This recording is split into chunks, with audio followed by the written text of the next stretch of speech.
Excellency Brigadier Retired David Granger, President of the Cooperative Republic of Guyana and Chairman of the Conference of Heads of Government of the Caribbean Community, Honorable Roosevelt Skerrit, Prime Minister of Dominica and outgoing Chairman of the Conference of Heads of Government, other heads of state and government, other heads of delegations, representatives of the media, people of the Caribbean community. It is my pleasure to welcome you to the 28th Inter-sessional meeting of the Conference of Heads of Government of the Caribbean Community. A special welcome to His Excellency Jovenel Moïse, President of Haiti, who is attending his first meeting. Mr. President, your clear-cut victory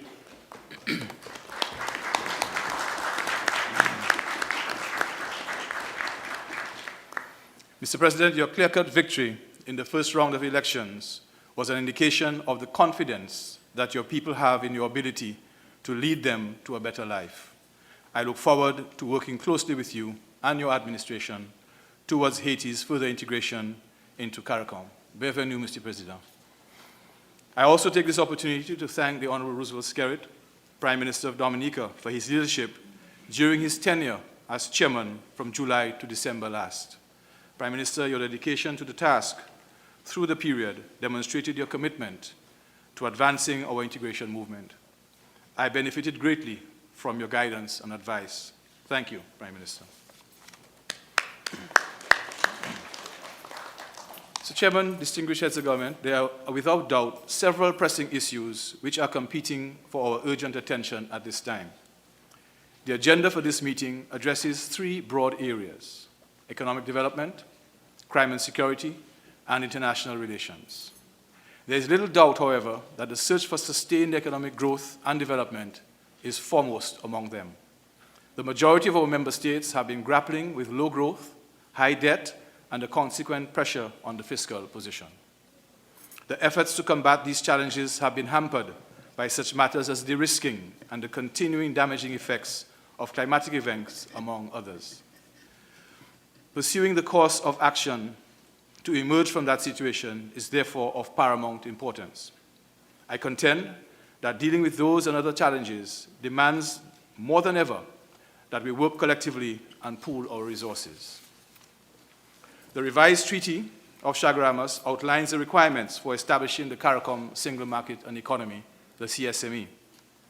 Our community has identified the CSME as the best vehicle to promote our overall economic growth and development.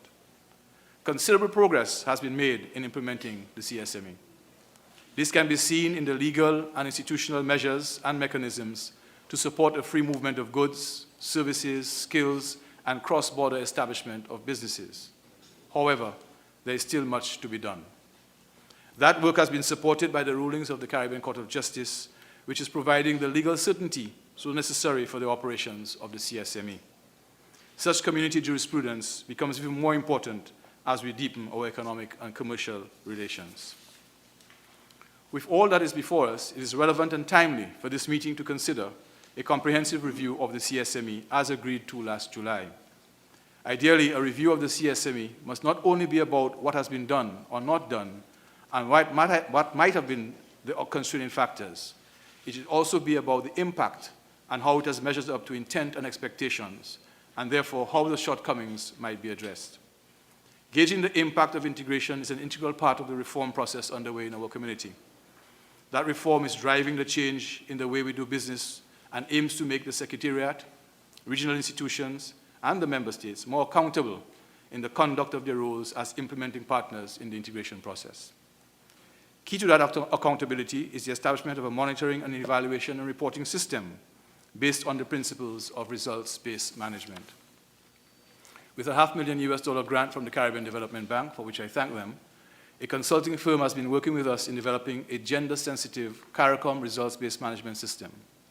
That system includes performance scorecards as we seek to ensure that we use an evidence-based approach that will focus on results and allow us to track the progress of our integration. We'll be able to judge through indicators just what we have achieved and what are the roadblocks deterring us. It will foster a results-oriented culture aimed at increasing the pace of regional integration and its impact on the lives of the people of our region. Mr. Chairman, distinguished heads, the people of the Caribbean are looking to us to provide them with a safe community and one which provides opportunity for social and economic progress. We have taken up that challenge, but some of our best efforts are being hindered by delays in our system. Starkly put, we are not delivering results as fast as we should in a number of areas. Our crime and security agenda is affected by this. Crime and security is not just a national issue, but a regional one. The critical regional legal instruments that we are awaiting finalization would assist in the battle at the national level. The time is past due for the outstanding matters to be concluded with a degree of urgency. Winning the battle for a safe and secure society brings with it more opportunity for economic growth and development. It will also provide a boost for one of our major economic sectors, tourism. This sector is on one of the prime drivers of economic growth, attracting more major investment, creating jobs, and boosting the creative industries, among others. Proposals for sustainable tourism development in our region are therefore welcome and will be considered at this meeting. An exciting prospect to enhance our socio-economic development, rooted in information and communications technology, is being recommended for your approval. I refer to the roadmap towards creating the single ICT space. ICT is both an enabler of development and a sector in its own right. The establishment of a single ICT space will provide harmonized ICT policies, legislation, regulations, technical standards with affordable networks and universal access. This would positively affect such issues as roaming rates, as well as address spectrum and broadband matters. This will not happen overnight, as it will require human and financial resources and technical infrastructure, but the end product will be of tremendous benefit to consumers and businesses alike. Internationally, recent developments in our hemisphere and in Europe has caused a certain amount of global uncertainty and could herald further shifts in the international balance of power. Some of our traditional partners are at the center of these developments. In evaluating the circumstances, we must consider such long-standing arrangements as the Cotonou Partnership Agreement and the future of the African, Caribbean, and Pacific group of states. It is imperative, therefore, that in this changing and unpredictable global environment, we consolidate our coordination of foreign policy and refine our strategies to safeguard and advance our interests. Mr. Chairman, distinguished heads, the agenda before us allows ample scope to address these pressing issues to which I alluded earlier. The results of our discussions over the next 2 days would guide the community further along its path to sustainable development for the ultimate benefit of the people of our region. I thank you. Let me begin by thanking colleague heads of government for their cooperation and support during my service as chairman of the Caribbean community. I also wish to thank Secretary General LaRocque and his staff at the Secretariat for their assistance. President Granger, I wish to express my appreciation once again to you and your government for graciously agreeing to assist us with the joint hosting of the meeting of July 2016. At that time, Dominica was still in the initial recovery stages of the devastation wrought by Tropical Storm Erika. Your agreement to jointly host the conference was a tremendous relief to our then exhausted and overburdened officials. Mr. Chairman, the pleasure is always mine to return to your country and marvel at its vast rivers, bountiful forests, and hospitable people. This occasion is no different. I thank the government and people of Guyana for the courtesies extended to my delegation. This will contribute to creating the perfect atmosphere and environment for a productive and beneficial meeting. Also on this occasion, I extend a hearty welcome to President Moise of Haiti, who is attending his first meeting. Your Excellency, I look forward to our deliberations at this and similar conferences, being enriched by the fresh insights that you will bring to the issues on the agenda.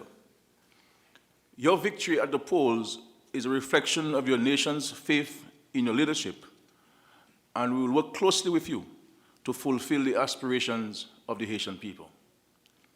The peaceful exercise of the franchise was a tribute to the country's determination to foster a strong democracy.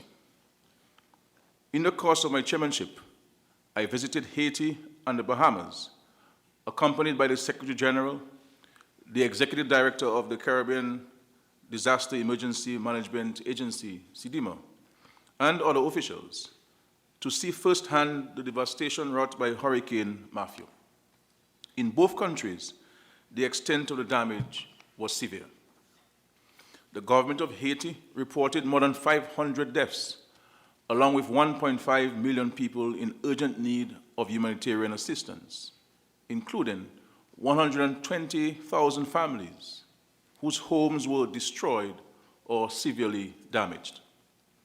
Further, the worst of the devastation occurred in the agricultural belt, which affected the food supply of the country. Agriculture and fishing were also badly affected in the Bahamas, along with homes and infrastructure on the 3 islands which were hardest hit. The damage was estimated at more than US $500 million. It is my hope that the recovery process is well underway to reconstructing the lives and livelihoods of all those affected. The community demonstrated, once again, the depth of its togetherness when our people rallied to assist the affected countries. CDIMA provided exceptional service in the wake of the disaster through its coordination of relief efforts and technical support on the ground. On my request and on behalf of the community, CDIMA also arranged for 2 schools in the most affected communities to be rehabilitated as a legacy contribution to Haiti's recovery effort. Ladies and gentlemen, the increasing intensity and frequency of these climatic events force us to face the reality of climate change. Hardly any of us in the region has been untouched in some form by the effects of the phenomenon, and this emphasizes the need for the implementation of the measures contained in the Paris Agreement. Of particular importance to us is a Green Climate Fund, which has been established to assist in adapting to and mitigating the effects of climate change. It is critical that there must be relatively quick access to this fund by those it is intended to assist. As laudable as it will be of minimal impact if disbursement is as sluggish as has been the experience with other institutions and agencies. Colleagues, last July, I urged us to use whatever powers we had at our disposal to work towards a speedy and effective implementation of matters we have long agreed upon. Today, many of these matters are still pending, as they languish in our ministerial councils, committees, commissions, and working groups. Whether this is due to them being inchoate or member states asking for time to consult, or even officials not being adequately prepared, the effect is the same: a hindrance to progress. During this meeting, we'll be brought up to date on the status of the CARICOM Single Market and Economy, CSNM. It will be no surprise if it provides us with further evidence of the need for greater effort by all concerned to complete the task set by the heads of government. Of particular concern is the inability of the Legal Affairs Committee, comprising of our attorneys general, to come together to deal with critical agreements with respect to both the CSME and regional security. I am also concerned that our Council for Finance and Planning has not been able to meet for a considerable period of time. We can and certainly must do better. I must, however, commend Prime Minister Mitchell and the ministers with responsibility for information and communication technology, ICT. They accepted the mandate given last July to consider the ICT roadmap and make recommendations to the conference. And at this meeting, we have those recommendations before us for consideration. As heads of government, we have a responsibility to ensure that those who have been tasked with fulfilling our mandates participate fully in the relevant discussions. We are dealing with matters that strike at the heart of both the concerns of our community and the strengthening of our integration movement. Indeed, these matters are also of great significance to all our countries domestically.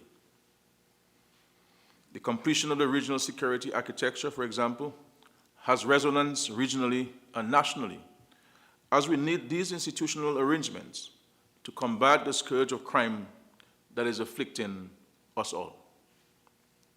Cross-border crime is a serious concern within our community. We need the legal instruments to combat it in our countries as well as regionally.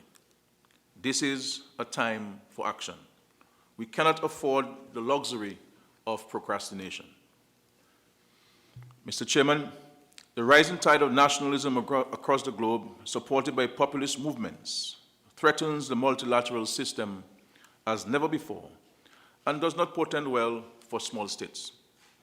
Further, the concentrated attacks on our economies, whether through the withdrawal of correspondent banking services, listing our countries as non-cooperative tax jurisdictions, or denigrating our citizenship by investment programs, confirm that we are operating in an increasingly hostile international environment. This is compounded by the fact that most of us have been graduated out of receiving concessional development financing, even though there has been some progress in mitigating the impact of this particular mechanism. Mr. Chairman, we must acknowledge that we stand a better chance of combating and surviving the challenges if we work closely together. This is why, therefore, we must take the necessary action to pursue vigorously those issues that would advance our integration movement. It is in our individual interest to act collectively. The helping hand and solidarity which we so willingly share in adversity must, in the same spirit, be extended to all other aspects of our integration.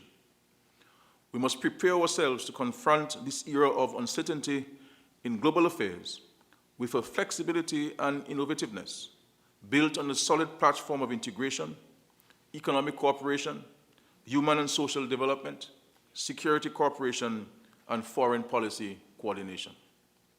To do less would be to deny the people of our community the opportunity of living in a viable, prosperous, and safe society. Finally, Mr. Chairman and colleague heads, on a rather personal note, I wish to extend my sincere thanks and appreciation to those leaders who called and otherwise inquired about the social events in Dominica following the rebellious acts of the leadership of the opposition in Dominica 2 Tuesdays ago. This situation at home, I can assure you, is under control, and I expect that a thorough investigation will be carried out in those disturbances with a view to bringing the perpetrators of any and all unlawful behavior to justice. Again, Dominicans, by and large, are appreciative of the interest shown and the solidarity expressed. Mr. Chairman, colleagues, I look forward with eager anticipation to the deliberations of this conference and to our taking decisions that will redound to the furtherance of the interests of the people whom we serve. I thank you. Distinguished colleagues, heads of government and head of states and government, ministers, leading delegations, Secretary General and staff of the Community Secretariat, ladies and gentlemen, members of the media, it is my honor to welcome you to the 28th Inter-sessional meeting of the Conference of Heads of Government of the Caribbean Community and also to the Cooperative Republic of Guyana. I thank our colleague, the Honorable Roosevelt Skerritt, Prime Minister of the Commonwealth of Dominica, for his stewardship during the last semester, a semester characterized by seismic changes, both in our hemisphere and in the countries of the community. It is my privilege to continue the rotating chairmanship and, of course, to handing over the baton, or as Dr. Mitchell would say, the bat, to the Prime Minister of Grenada in July. I extend also a welcome to His Excellency Jovenel Moïse, the 58th President of the Republic of Haiti, who, in his 40th year, is our youngest and newest member of our family of heads of state and government of the Caribbean. I was privileged to have attended his hearty inauguration on the 7th of February. I was inspired by his passion and his commitment to his people and to our region. The Republic of Haiti is the Caribbean's oldest independent state. It is the CARICOM's most populous member and its largest market. We look forward to strengthening our fraternal ties. We look forward to Haiti's continued participation in our community's work. I'd like also to express our collective gratitude to the Secretary General and the staff of the Secretariat, the community's civil service, who toil tirelessly in the engine room of SSS CARICOM. Thank you. Colleagues, ladies and gentlemen, the four founding fathers, Barbados' Earl Barrow, Guyana's Forbes Burnham, Jamaica's Michael Manley, and Trinidad and Tobago's Eric Williams, who brought forth the Caribbean community 44 years ago, were men of discernment and determination. They were the courageous pioneers of the future. They were not craven prisoners of the past. They were not prisoners of prejudice and petty jealousies. The founding fathers of our great movement were keen to protect the emergent new states from the perils of economic marginalization. Theirs was a time when regional integration communities such as the European Economic Community, the Latin American Free Trade Association, the Central American Common Market, and the emergent East African Economic Community had begun to sprout from the rubble of the post-war empires. The worldwide trends were clear: integrate or disintegrate, combine or collapse, merge or be submerged in a sea of strife. Our founding fathers recognized that, given the deformed character of our colonial economies and the small size of our markets, integration would allow for a larger and safer market, for a louder voice in negotiations with other countries and regions, and for a stronger hand to bring together our scattered states. Our founding fathers were convinced that if the Caribbean was to fulfill the hopes and aspirations of their peoples for full employment and improved standards of work and living, regional integration was an obligation, not an option, for our governments. Forbes Burnham, one of the founding fathers, speaking at the conference of officials of the Commonwealth Caribbean territories in Georgetown 50 years ago in August 1967, even before CARICOM was established, warned, and I quote, "Either we weld ourselves into a regional grouping serving primarily Caribbean needs, or, lacking a common positive policy, have our various territories and nations drawn hither and thither into and by other large groupings where the peculiar problems of the Caribbean are lost and where we become objects of neo-colonialist exploitation and achieve the pitiable status of international mendicants," end of quote. Ladies and gentlemen, colleagues, that common positive policy was conceived and the concrete foundation of our community was laid at Chaguaramas on the three pillars of economic integration, foreign policy coordination, and functional cooperation. We have erected a fourth pillar, that of security collaboration. The Treaty of Chaguaramas was a response to the challenges of the post-colonial era. The revised treaty was a response to the post-Cold War era, a time of increasing trade liberalization and the growth of regional organizations. Economic cooperation is a fundamental pillar of our community. The Caribbean, if it is to escape the hazard of economic emasculation in today's global environment, must expedite the full implementation of the CARICOM single market and economy. We face threats that include dampened demand for our goods and services and distortions in our financial sectors caused by de-risking by international banks. The CSME has the potential to enhance private sector growth and competitiveness by providing access to a larger pool of resources, facilitating the movement of human capital, catalyzing the establishment of regional businesses, and encouraging the free movement of goods. The CSME must not be allowed to become a victim of equivocation and procrastination.